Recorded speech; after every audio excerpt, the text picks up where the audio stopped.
If asked, Arthur would describe himself as an ordinary meat and potatoes kind of guy.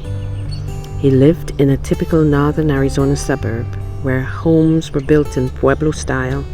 The landscape was dotted with imposing red rock buttes, and the residents were mainly super conservative European Americans.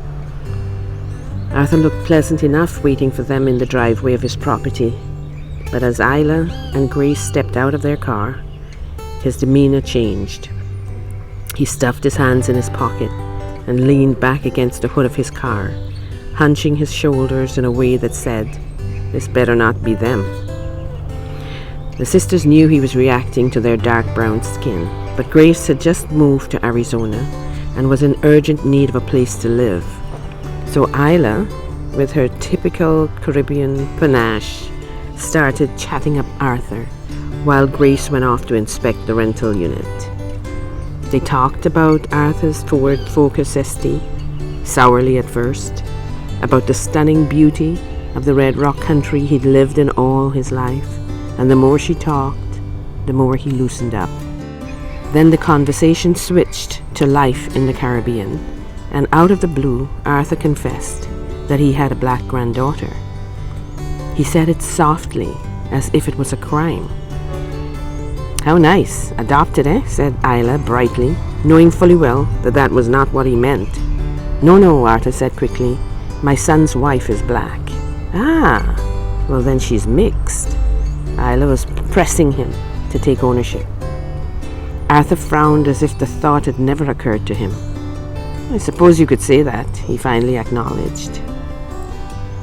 "It's nice to have a mixed family, like an array of tropical flowers interlaced, drawing strength from each other," said Isla dreamily.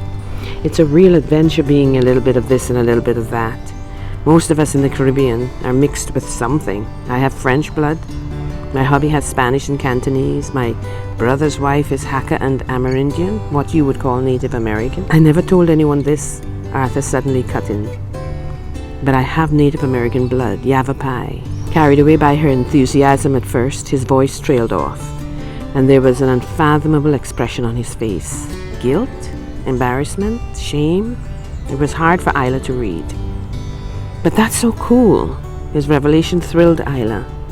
"On the way here, Grace and I were wondering if we had previous lives in this Yavapai area. We feel like we belong in Red Rock country." Arthur's eyes met hers, and the dam broke. "I know what you mean. I have dreams of being on the Trail of Tears, and the pain is real." He leaned towards Isla and whispered defiantly, "I know it happened to me. I was Choctaw in that life." Their eyes met for a long, compassionate moment. Then Arthur looked away, a wry expression on his face. "What would my pastor say if he heard me talking like this?" Isla shrugged.